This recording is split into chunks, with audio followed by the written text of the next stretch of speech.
Hello दोस्तों, कैसे हैं आप सभी। होप काफ़ी अच्छी तैयारी चल रही होगी क्योंकि एग्ज़ाम अब रोज़ का रोज़ हमारे पास आता जा रहा है। 4 जून से हमारा एग्ज़ाम है।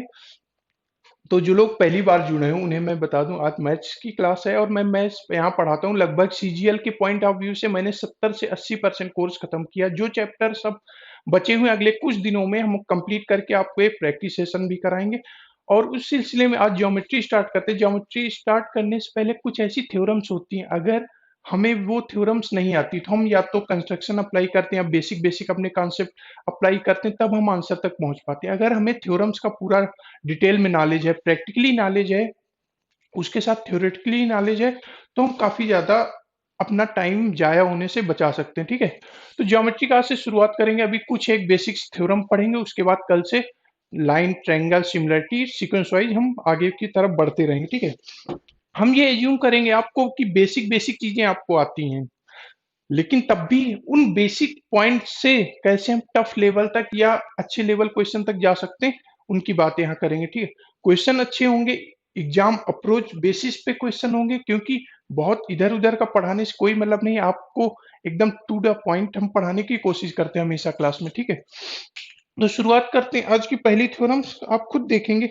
यहाँ से क्वेश्चन, थ्योरम्स का नाम नहीं पूछा जाएगा आपको किसी भी एग्जाम के, लेकिन इसका स्टेटमेंट हमारे सीजीएल सीएचएसएल का एग्जाम हुआ था 2015, वहां पे आया था। सीजीएल में 2-3 बार क्वेश्चन देखे गए। ठीक है, बाकी आपको कहीं भी कोई भी डाउट हो आप कमेंट सेक्शन में क्लास के बाद पूछ सकते हैं, जब भी आप वीडियो देखें। पहली थ्योरम आती है ब्रिटिश फ्लैग थ्योरम। नाम बड़ा है, थ्योरम छोटी है। ठीक है, ब्रिटिश फ्लैग थ्योरम का स्टेटमेंट ये होता है, अगर हमारे पास कोई रेक्टेंगल है। एक बात यहाँ समझने वाली बात है कि अगर एबीसीडी एक रेक्टेंगल है,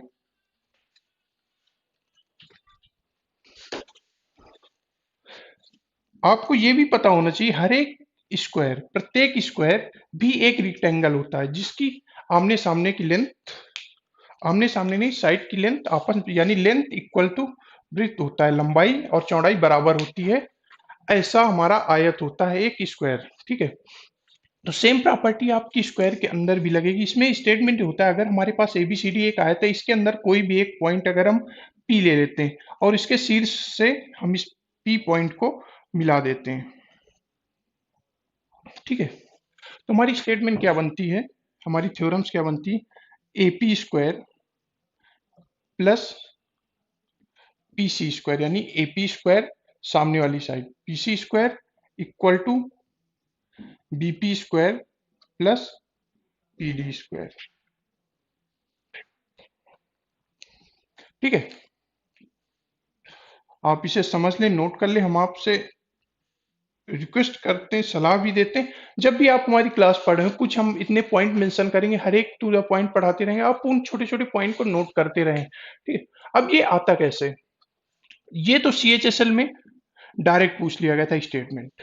अगर हमारे पास कोई एक रेक्टेंगल के अंदर एक पॉइंट ले लिया गया, वहां पे हमारी कौन सी कंडीशन ट्रू फॉल्स होगी, उसमें 4 कंडीशन दी हुई थी, कुछ दी हुई थी, उसमें ये सही होगी। लेकिन ये आता कैसे, अगर आपको ये स्टेटमेंट थ्योरम्स नहीं आती, तब भी आप यहाँ से अप्लाई करके समझ सकते हैं। अगर हम इसके, एक रेक्टेंगल था, यहाँ से हमने दो पैरेलल लाइन इसके काटती हुई लाइनें खींच दी, जो कि हमें पता है, अगर डीसी की लाइन, ये लाइन पैरेलल है, अगर ये पॉइंट ए मान ले, ये बी मान ले, ये सी मान ले, ये डी मान ले। ठीक है, इन पॉइंट में अगर ये एक इक्वल है तो ये भी एक इक्वल आएगा। तो इस भुजा का, यानी हम पीसी स्क्वायर अगर निकालने की कोशिश करें, पीसी स्क्वायर हमारा कितना हो जाएगा, ए स्क्वायर प्लस डी स्क्वायर। कैसे हो जाएगा, पाइथागोरस थ्योरम से। यानी कि अगर एक राइट एंगल ट्रायंगल बन रहा है, हमारी एक भुजा ए है, एक भुजा डी है, तो हमारा पीसी स्क्वायर कितना हो जाएगा, ए स्क्वायर प्लस डी स्क्वायर। उस तरह पीडी स्क्वायर कितना हो जाएगा, सेम ए स्क्वायर प्लस सी स्क्वायर। इस तरह ये भुजा कितनी हो गई, B square plus C square. थोड़ा सा जल्दी आप समझने की कोशिश करें। ठीक है, ये भुजा हमारी बी हो गई, ये भुजा हमारी सी हो गई, B square plus C square. इसी तरह से हमारा कितना हो गया, पीबी कितना हो गया, B square plus D square. अगर हम स्टेटमेंट प्रूव करना चाहे, यानी पी ए स्क्वायर, तो पी ए स्क्वायर कितना होगा, B square plus C square. P C square कितना होगा, A square plus D square. देखो ध्यान से देखो, इन दोनों भुजा के वर्गों का योग, ए स्क्वायर प्लस सी स्क्वायर, ए स्क्वायर प्लस डी स्क्वायर, लिखा कितना हो, ए स्क्वायर प्लस बी स्क्वायर सी स्क्वायर प्लस डी स्क्वायर। सामने वाली साइड अगर इन दोनों को देखें, यहां भी क्या लिखा हुआ है, ए स्क्वायर प्लस बी स्क्वायर सी स्क्वायर प्लस डी स्क्वायर, दोनों आपस में बराबर है। यहां से हम स्टेटमेंट प्रूव कर सकते हैं। अगर हमें थ्योरम्स नहीं आती तो वहां पे हम राइट एंगल ट्रायंगल की प्रॉपर्टी यानी पाइथागोरस प्रॉपर्टी लगा के हम निकाल सकते हैं। लेकिन अगर हमें डायरेक्ट चीजें पता है तो और तेजी से बढ़ सकते हैं एग्जाम में। ठीक है, यहाँ तक क्लियर। अगर इसमें कोई डाउट हो रहा हो कैसे अप्लाई होगा तो आप पूछ सकते हैं, लेकिन आपको ये डायरेक्ट चीजें याद रखनी है। चलिए आगे बढ़ते हैं। एक ब्रिटिश फ्लैग थ्योरम जैसा ही डायग्राम हमारे पास होता है, लेकिन वो एरिया का होता है, वहां साइड का नहीं होता, वो एरिया का होता है। वो भी इसी समय देख लेते हैं, क्योंकि ऐसा ही डायग्राम हमारे पास बनता है। उसमें दो तीन बातें समझने वाली हमारी हैं।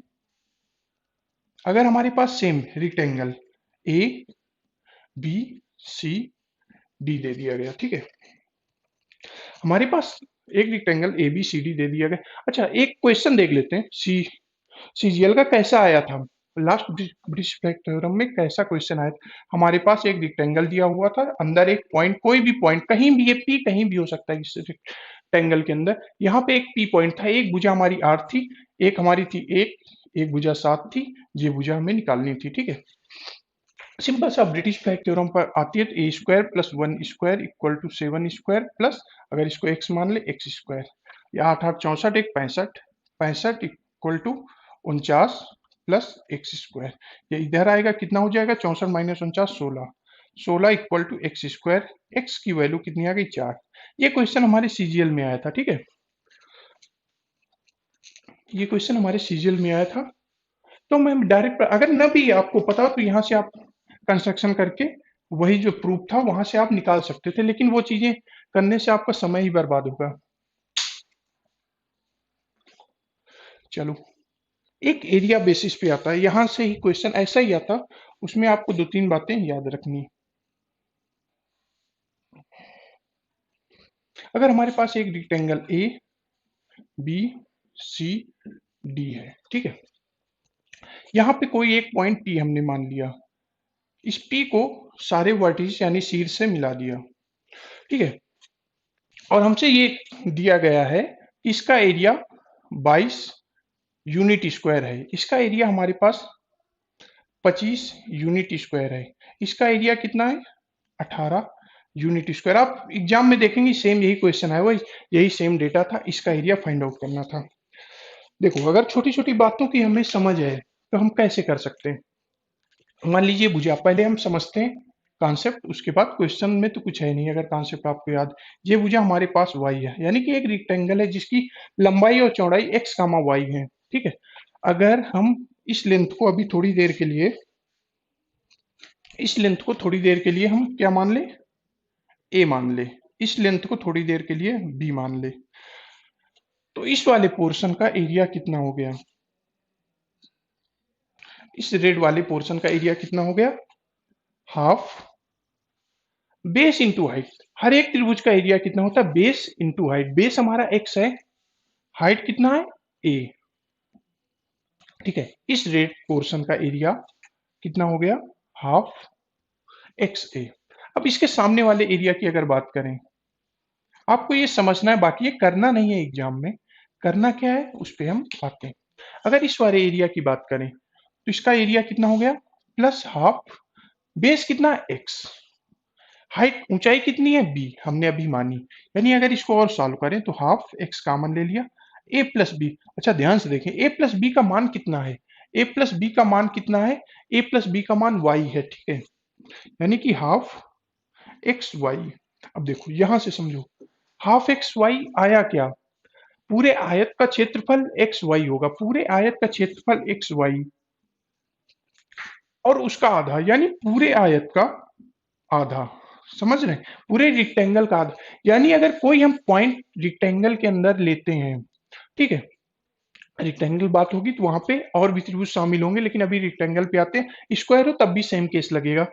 तो अगर दो एक पॉइंट को मिला दें तो जो आपके सामने सामने वाले एरिया ये बनते हैं दोनों, इन दोनों के एरिया का सम, रेड पोर्शन का एरिया का आपको कलर दिख रहा होगा, वो दोनों का एरिया का सम पूरे रेक्टेंगल का आधा होता है। ठीक है, अगर ये पोर्शन आपके दोनों आधा है तो क्या हम कह सकते हैं ये दोनों पोर्शन, एक ये भी पूरे रेक्टेंगल का आधा होगा। एक बात, दूसरी बात है, अगर ये दोनों आधे आधे हैं तो क्या इन एरिया का सम, रेड वाले पोर्शन का और बचा अनशेडेड एरिया का रीजन का एरिया दोनों का सेम होगा। ठीक है, ये बात भी हम कह सकते हैं। अगर इसका हमने माना कि इसका एरिया ए यूनिट है, इसका बी यूनिट है, इसका सी यूनिट है, इसका डी यूनिट है, तो हम क्या कह सकते हैं, A unit plus B unit equal to C unit plus D unit, और यही पूरे रेक्टेंगल के एरिया का आधा। ठीक है, अगर ये बात समझ में आ गई तो यहां से एक बात समझो, अगर दोनों का एरिया इक्वल है यानी 22 प्लस 18 इक्वल टू 25, इस वाले एरिया को हमने अगर सी मान लिया प्लस सी, यानी 22 प्लस 18 40, 40 में 25 के 15, इसका राइट आंसर था 15। अब देखो, क्वेश्चन जरूरी नहीं इसी तरीके से पूछे, अलग अलग तरीके से भी पूछ सकता है एग्जाम में। एग्जाम का क्वेश्चन तो यही, आप कॉन्सेप्ट समझ गए, वहां पे आपको देखते ही आंसर तक पहुंचना है। लेकिन हमें क्वेश्चन दूसरी चीजें, हमें पूरे आयत का एरिया दे सकता था। पूरे आयत का एरिया मान लीजिए एग्जाम्पल के तौर पर 100 यूनिट है। ठीक है, 100 यूनिट स्क्वायर है, हमें एक पोर्शन का एरिया दे दिया गया, इस पोर्शन का एरिया दे दिया, मान लीजिए 22 यूनिट है, तो हमें इस पोर्शन का एरिया निकालने को पूछ लिया गया। अब हमें पता है अगर एक पॉइंट अंदर कोई लेते हैं रेक्टेंगल के, दोनों का एरिया, सामने सामने वाले पार्ट का एरिया पूरे रेक्टेंगल का आधा हो जाएगा यानी 50 हो जाएगा। ठीक है, अब ये हमें 22 यूनिट अगर दे रखा है, ये वाला एरिया हमें डायरेक्ट निकालना हो तो बस 50 में से 22 घटा दें, 28 यूनिट इसका एरिया आ जाएगा।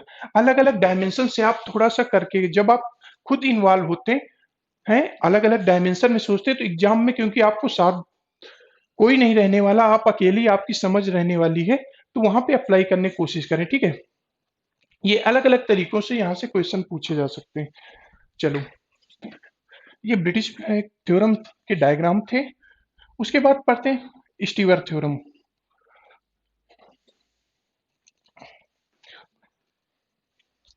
देखो, आपने पढ़ी होगी अपोलोनियस थ्योरम, आपके बुक्स में भी होगी, आपके टीचर ने पढ़ाई होगी, आप जहां से पढ़े होंगे। अपोलोनियस थ्योरम में बहुत सारे क्वेश्चन आते हैं, लेकिन उसके पहले की स्टेज यहां से क्वेश्चन नहीं आए हैं, लेकिन आ सकते हैं। लेकिन आपको अपोलोनियस थ्योरम पढ़ने के लिए आपको स्टीवर थ्योरम आनी ही चाहिए। मान लीजिए एक डायग्राम, अच्छा, अपोलोनियस थ्योरम का यूज आप कहाँ करते होंगे, याद करिए, मीडियन निकालने के लिए।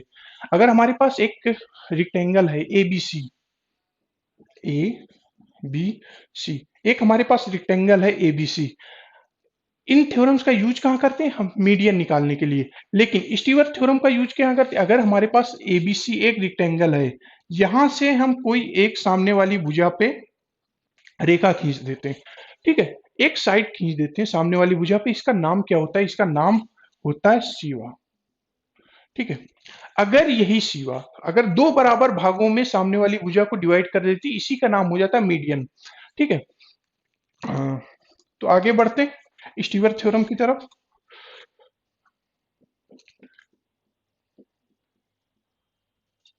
स्टीवर्ट थ्योरम का स्टेटमेंट ये है, अगर हमारे पास साइड ए बी सी,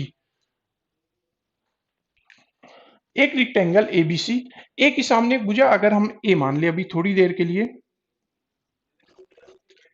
बी के सामने की भुजा, एंगल बी के सामने एक भुजा हमने बी मान लिया, सी के सामने की भुजा हम एक सिस्टमैटिक चलते हैं, क्लॉकवाइज। क्लॉकवाइज क्यों चलेंगे, आपको थोड़ी देर बाद समझ में आ जाएगा कि फार्मूला कैसे याद होता है, क्योंकि मायने वो भी रखता है आप कितनी चीजें मेमोराइज कर सकते हैं। एक क्लॉकवाइज चलते हैं, अगर हम इसको मान लिया सी के सामने सी, इसको मान लिया बी, ये सीवा की लेंथ हमने डी मान लिया।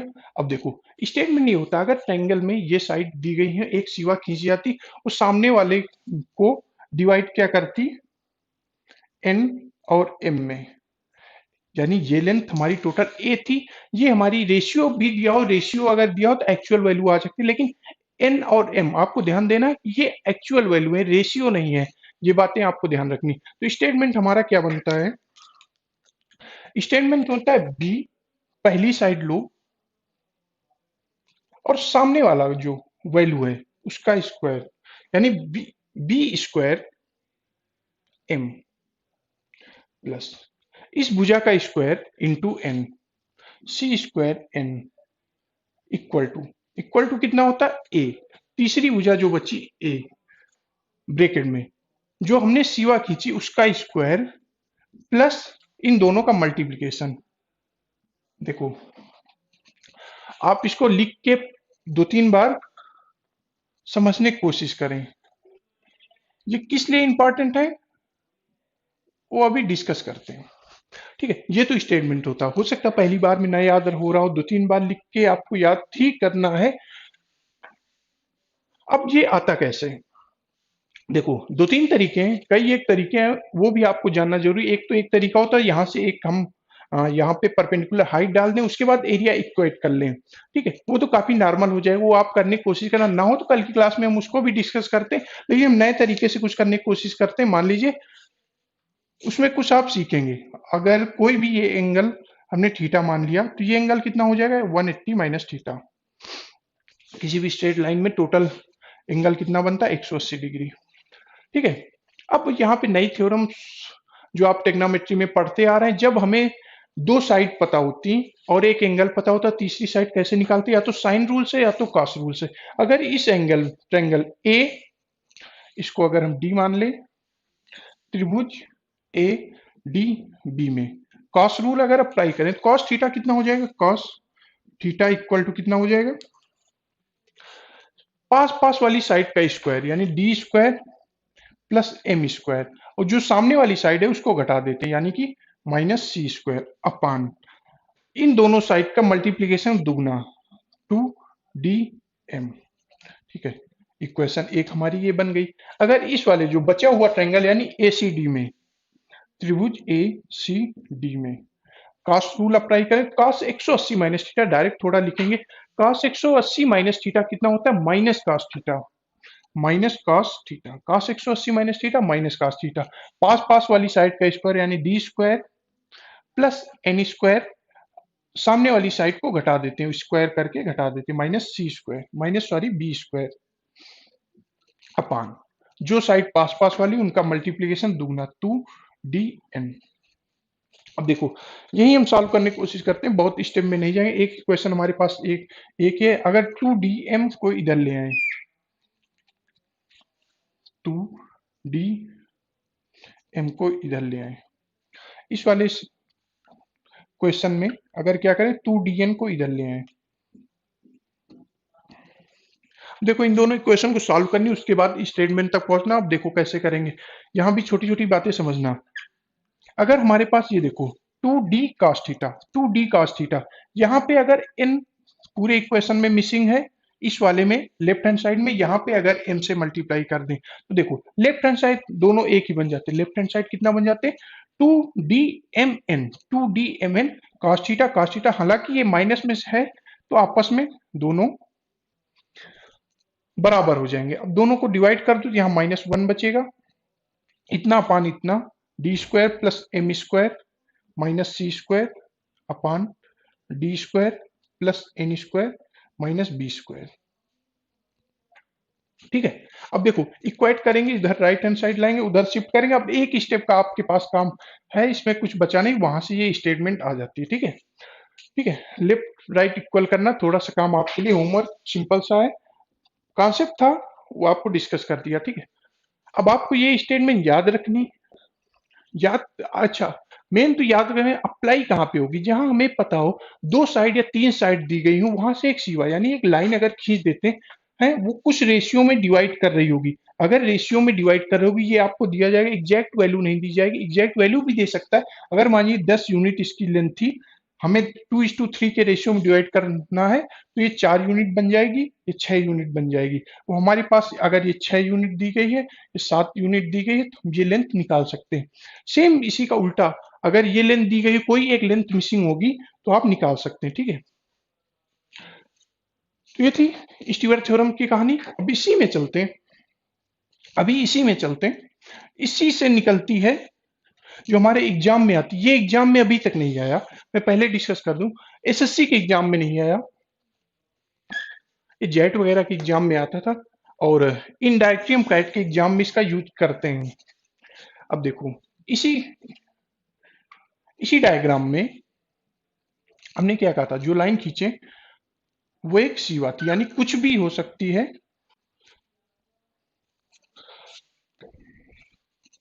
अब एक ट्रायंगल जो था ए बी सी, ये लेंथ ए थी, ये लेंथ सी थी। अब ये सीवा ना होके ये मीडियन बन जाए, अगर ये सामने वाली लेंथ, सामने वाली साइड को दो बराबर भागों में डिवाइड कर दे, यानी एम एन में जो डिवाइड हो रहा था, एम एन में हम हमेशा क्लॉकवाइज चलेंगे, हमने कहा एम और एन में डिवाइड कर। अब इसमें क्या होता है, यहीं से आपकी आती है, अगर सीवा को मीडियन से डिनोट कर दिया जाए, सीवा मीडियन का काम करने लगती है, तो यही थ्योरम्स हमारी क्या बन जाती है,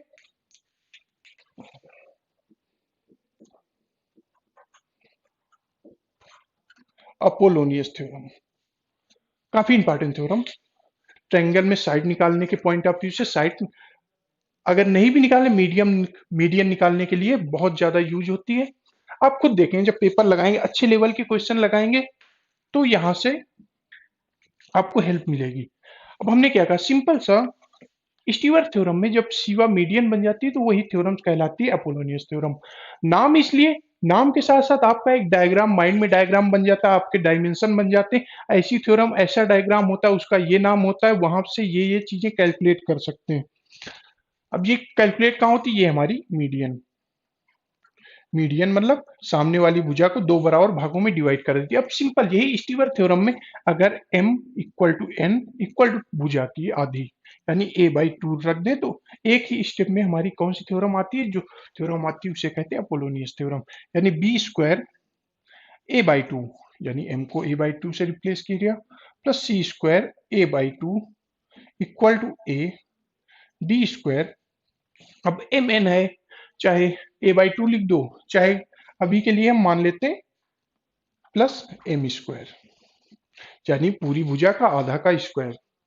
ठीक है, देखो ए कॉमन ले लो, दो को उधर भेज दो, यानी B square plus C square. a/2 common लिया, ए कट गया, दो उधर चला गया, 2d स्क्वायर प्लस जो आधा पार्ट, यानी टोटल भुजा का आधा का स्क्वायर। कैसे याद रखना, याद कैसे रखना, अब ये स्टेटमेंट है अपोलोनियस थ्योरम। अगर दो, तो यहीं से याद करने की कोशिश, ऐसे ऐसे याद रखना, अगर दो भुजाएं, अगर ये बी है, ये सी है, ठीक है, यहां से एक मीडियन खींची हुई सामने वाले को आधे आधे में डिवाइड करती है। ठीक है, मीडियन खींची, इसकी लंबाई डी है, तो सामने जहां से खींची गई, जिस शीर्ष बिंदु से वर्टिस खींची गई, उन दोनों शीर्ष बनाने वाली भुजाओं का स्क्वायर, यानी B square plus C square equal to दो गुना, कितने, किसका दो गुना, मीडियन का स्क्वायर प्लस ये जो भुजा को आधी करती, यानी एम, ये भी एम होगा, इसका स्क्वायर। ठीक है, ये दो तीन बार लिख के आप याद समझने की कोशिश करना, आपको याद हो जाएगी। अगेन यूज कहां पे होगा, जहां मीडियन हमें निकालनी हो, साइड पता हो। अगर दो साइड पता हो, मीडियन दी गई हो, तब भी हम इसको यहां पे लगाते हैं। ठीक है भाई, बाकी आप कहीं भी कोई स्टेप में आपको डाउट हो रहा हो, तो आप कमेंट बॉक्स पूछना, कल की क्लास फिर होगी वहां पे, वैसे कल की क्लास होने से पहले आपको कमेंट बॉक्स में हम रिप्लाई कर देंगे।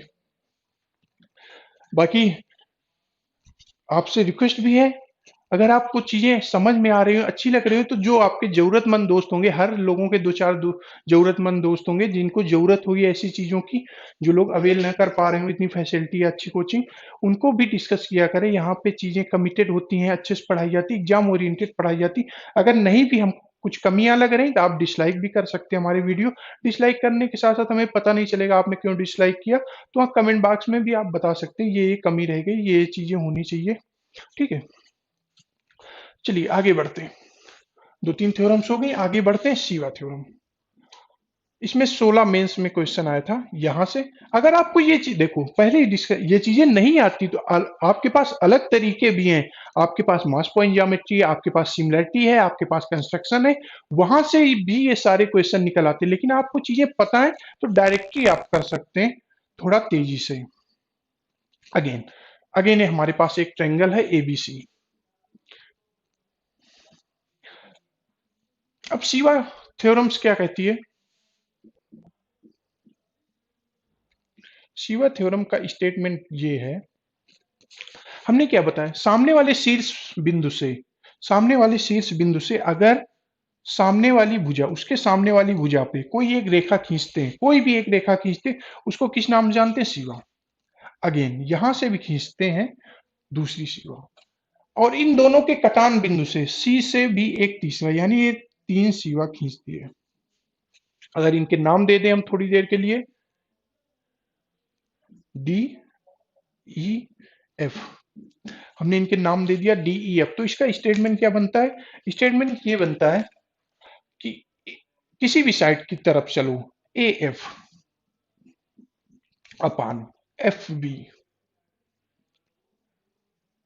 इंटू, यहां से काफी आसान है, एक बार में आपको याद हो जाएगी, B D upon D C into CE अपान ई ए। इसका मान कितना होता है? 1। ठीक है,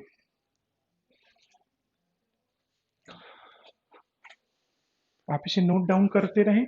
अब देखो आता कैसे ये, एग्जाम में कैसे आता पहले वो समझ ले। आपको इन भुजाओं का रेशियो दिया गया होगा, मान लीजिए 2 3 4 5, इस भुजा का रेशियो निकालना। आपके पास अलग अलग तरीके भी, आप कंस्ट्रक्शन कर सकते हैं, यहाँ से इसको मिला के आप एक दो बार सिमिलर ट्रायंगल लगा सकते हैं, मास पॉइंट ज्योमेट्री अलग अलग तरीके लगा सकते हैं। लेकिन आपको चीजें जब डायरेक्ट अवेलेबल है, हमारे गणितज्ञों ने ये चीजें डेवलप की हैं, तो वहां से भी हम कर सकते हैं। तो again 2/3 into 4/5 equal to E C upon E A equal to 1 आएगा। रेशियो इक्वेट करके आप तुरंत निकाल सकते हैं। अब ये चीजें आती कैसे हैं? अब चीजें, ये थ्योरम बनी कैसे, मैं हिंट दूंगा, पूरा सॉल्व नहीं कराऊंगा, वहीं से आ जाएगा आपका। मान लीजिए कोई एक भुजा से स्टार्ट करते हैं, ये भुजा, इस भुजा का रेशियो क्या होगा? देखो भुजा के रेशियो निकालने से पहले अगर हम इस ट्रायंगल और इस ट्रायंगल का एरिया की बात करें, यानी 1 और 2 ट्रायंगल की एरिया की बात करें, ट्रायंगल 1 और ट्रायंगल 2 का ratio, area of triangle 1, area of triangle 2, सिर्फ हिंट देंगे, बाकी आप खुद कैलकुलेट करने की कोशिश करें, बहुत आसान है। देखो कोई ट्रायंगल की अगर इनको ध्यान से देखो, इनकी क्या हाइट सेम है? इनकी हाइट क्या सेम है? दोनों की हाइट सेम है। एरिया क्या होगा? Half base B D into height H. इस वाले का area half D C into H. H दोनों में सेम है, हाफ हाफ सेम है। अब यहीं से आप डायरेक्ट करेंगे आगे की क्लास में कि अगर हमारे पास हाइट सेम हो, उनके एरिया का रेशियो उनके बेस के रेशियो के बराबर होता है। स्क्वायर मत कर देना कभी, हमेशा बेस के रेशियो के बराबर होगा अगर हाइट सेम है। ठीक है, तो हमें साइड के रेशियो निकालना है, तो हम एरिया को इक्वेट करने की कोशिश करें कैसे। और इसी की समझो, अगर इन दोनों ट्रायंगल की बात करें, एक ये ट्रायंगल आप समझ पा रहे होंगे, बड़ा वाला ट्रायंगल, और एक ये वाला ट्रायंगल। ठीक है, एक ट्रायंगल ए बी डी, और बात करें ए डी सी की, इनके एरिया को इक्वेट करें। ठीक है, ये पूरे वाले का एरिया हमने अगर 3 माना, इसको 4 से डिनोट किया, तो एरिया 3, एरिया 3, एरिया 4, यानी ट्रायंगल आप एरिया 3 का मतलब ए बी डी, और एरिया 4 का मतलब ए डी सी, त्रिभुज ए डी सी। अब इसमें भी दोनों में हाइट सेम हो जाएगी, हाइट दोनों में सेम है। अगर दोनों में हाइट सेम है, उनके बेस के रेशियो के बराबर होगा, यानी बी डी बटे सी डी, यानी कि ये भी बी डी बटे सी डी है, दोनों का एरिया, यानी सॉरी, यहाँ पे रेक्टेंगल मत करिए, ट्रायंगल करिए। ट्रायंगल 3 से डिनोट किया, ट्रायंगल 4 से डिनोट किया, आपस में बराबर होंगे, ठीक है। देखो यहीं से आपका फार्मूला ड्राइव होगा। अब उसके बाद ये समझने की कोशिश करें, अगर इस वाले ट्रायंगल का एरिया पूरे इस ट्रायंगल के एरिया के बराबर है, तो क्या कह सकते हैं कि ये जो बचा हुआ ट्रायंगल है, अगर दोनों से सेम रेशियो हमने हटा दिया, यानी कि ये पार्ट हमने हटा दिया,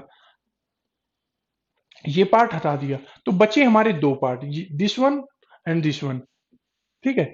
इनका भी एरिया का रेशियो बराबर होगा। अगर इसको 5 से डिनोट करें, इसको 6, इन्हीं के रेशियो में 5 और 6 का एरिया बराबर होगा। अब यहां से A F by F B, A F by F B हमने इस वाले लाइन पे ये चीजें करी थी बी डी और डी सी में, तो हमारे पास दो एरिया है जिनका रेशियो बराबर था, ठीक है। B D upon D C कितना होगा, ये वाला एरिया अपान ये वाला एरिया। इसी तरह इस वाले में करेंगे, आप सी ए लेंगे, तो जो एक एरिया यहाँ पे बनेगा,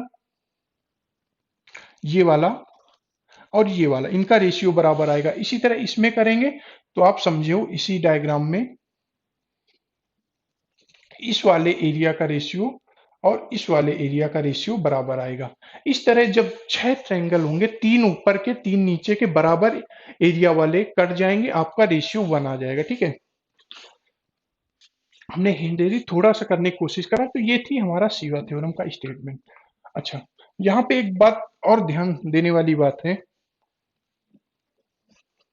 कि अभी हमने जो डायग्राम बनाया, जो हमने अभी डायग्राम बनाया, ये क्या था, एक्यूट एंगल, यानी कि हर एक एंगल, इसका हर एक एंगल कितना था, 90 से छोटा था, लेस देन 90 था, ठीक है। वहां तो हमने लगा लिया। अब अगर एक एंगल हमारा 90 से बड़ा हो जाए, एक एंगल क्या हो जाए, 90 से बड़ा हो जाए, कैसे,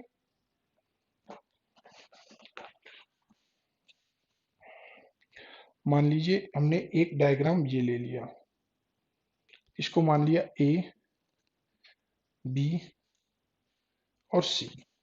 अब स्टेटमेंट ये है, अगर बीसी भुजा को आगे तक बढ़ाते हैं, बीसी भुजा को आगे तक डी तक बढ़ाते हैं, ठीक है। अब ये डी पॉइंट से एक ऐसी सीमा ड्रा करते हैं जो ए बी को कट करती है, ए बी पर मिलती है, कट करती है एसी को, ठीक है। अगर इसको हमने एफ मान लिया, इसको मान लिया डी, तो जो इसमें रेशियो आता है, जो इसमें रेशियो आता है,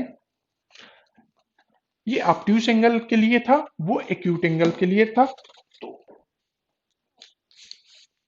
अब इसमें देखो, इसमें क्या रेशियो आएगा इन भुजाओं का, यानी कि ए एफ, उसी तरह A F upon F B into. अब यहां ध्यान देने वाली बात है, यहां बीसी अपान सी डी नहीं ले सकते, वहां पे गलतियां हो जाती, इस पॉइंट को आप नोट करना। यहां पे बीसी अपान सी डी नहीं ले सकते हैं, क्यों नहीं ले सकते, क्योंकि एक्चुअल में ये इमेजिनरी यहां से हमने ड्रा किया था, यहां पे लेना क्या है, पूरी लाइन, यानी बीडी, बीडी अपान सी डी। ये आपको याद रखना, यहां पे गलतियां हो जाती हैं आपको अप्लाई करने से, into C D, C D upon D A, इसका सेम रेशियो कितना होता है, 1। वैसे भी इसको भी एरिया इक्वेट करके आप कर सकते हैं। अच्छा, बात आती है, वो शिवा थ्योरम थी, यहाँ पे अगर आप नाम जानना चाहते हैं, इसको कहते हैं मिन लॉस थ्योरम।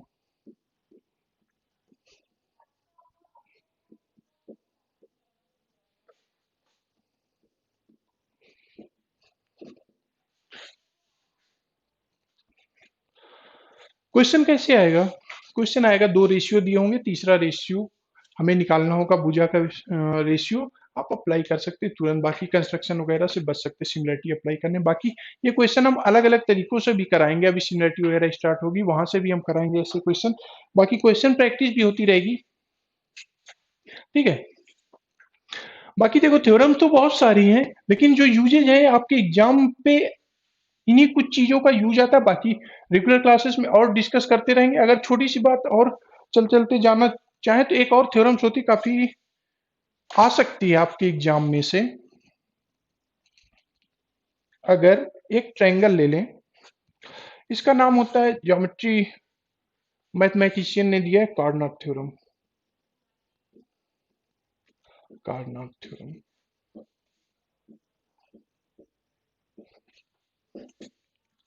इन थ्योरम्स का आपका आप खुद क्वेश्चन देखेंगे तो आप डायरेक्टली अप्लाई कर सकते हैं। हम लेते क्या है, अगर एक पॉइंट ए बी सी, किसी भी पॉइंट से इन भुजाओं पर, इन सारी भुजाओं पे परपेंडिकुलर ड्रा करते हैं। मान लीजिए एक परपेंडिकुलर ये ये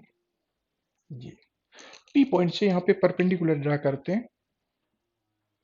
अगर थोड़ी देर के लिए इनके नाम रख लें, पी क्यू आर। थ्योरम का स्टेटमेंट क्या है,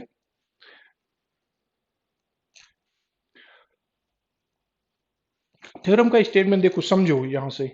अगर हम इधर से चलें, एक पॉइंट छोड़ दिया ये चले, फिर इसको छोड़ दिया ये चले, अब जहां तीन जगह गए वहां पे जो हमें रेखाएं मिली उनका स्क्वायर, यानी कि A R square plus B P square plus C Q square, A R square B P square C Q square, इसका मान होता है कितना, जो बचा है हमारे पास उसका, यानी R B square plus P C square plus A Q square. ठीक है, इसे आप नोट डाउन कर लें, आपके एग्जाम में कहीं ना कहीं फंस सकती है ऐसी चीजें। देखो, ना भी है ऐसी चीजें, ना भी ऐसी चीजें, लेकिन आपके माइंड में चीजें होनी चाहिए, ऐसे भी हम अप्लाई कर सकते हैं।